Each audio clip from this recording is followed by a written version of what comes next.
Royd Free Senior back today, and today we're going to do another Vince Gironda piece. We have covered a couple things from Vince.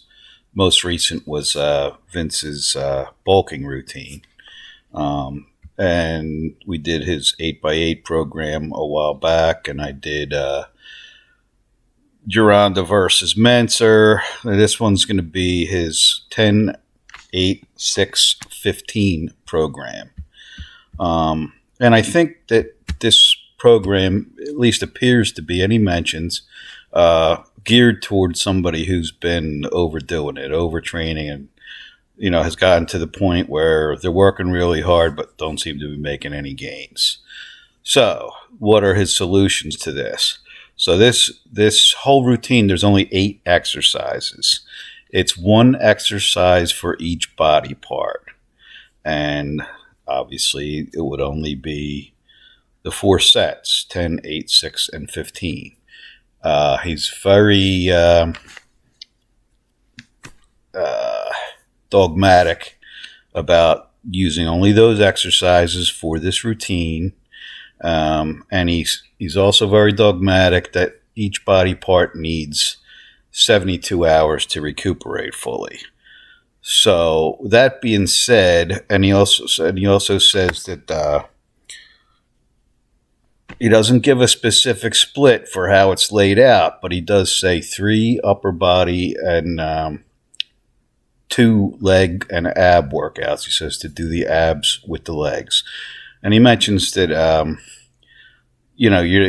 a lot of people thought and still think that doing a lot of reps of abs trims down your waist. No, he said that's all diet. In fact, he says 85% of bodybuilding is diet, and there will be some stuff on diet towards the end of the video.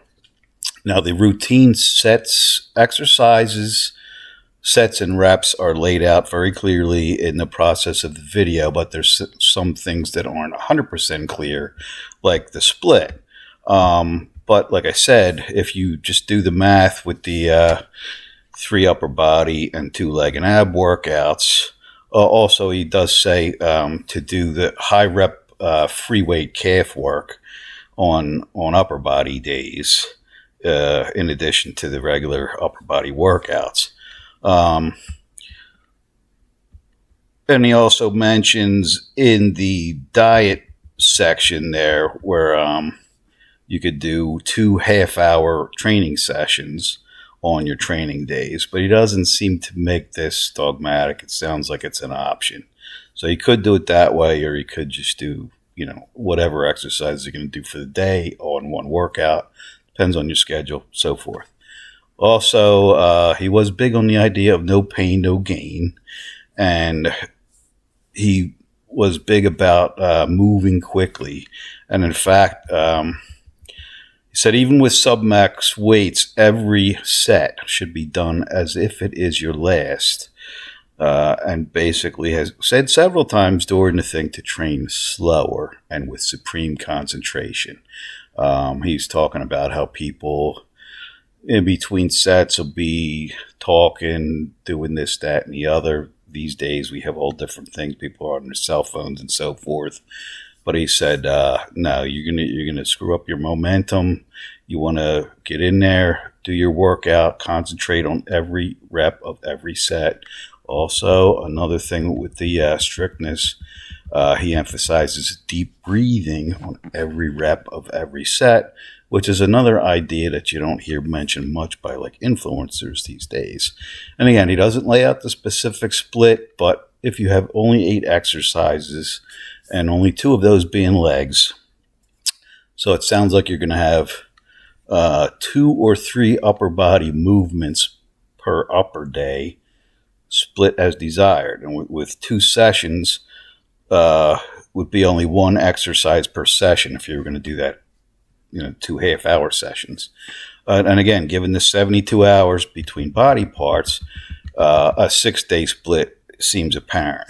Now, maybe you would want to do that like Monday and Thursday, legs and abs, Tuesday and Friday, chest, delts, tries, Wednesday and Saturday, lats and buys.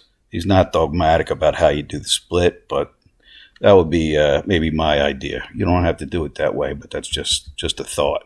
And he says you may feel invigorated after one of these relatively short sessions and want to do more, but don't. He says, you don't make gains in the gym. You make gains when you're resting, and the rest is laid out. Like I said, all the exercises, sets, and reps are laid out in the course of the video. I just wanted to clear a few things up so there's no confusion. Again, and he did talk about, as I'll mention in one of the text lines, about instinctive training, and particularly for people that are starting out.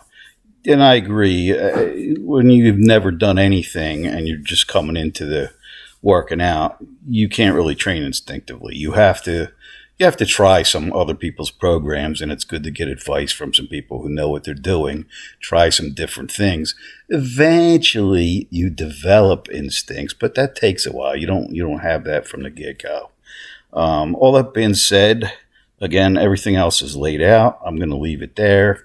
And thanks for watching. I hope you'll consider subscribing, and I'm out.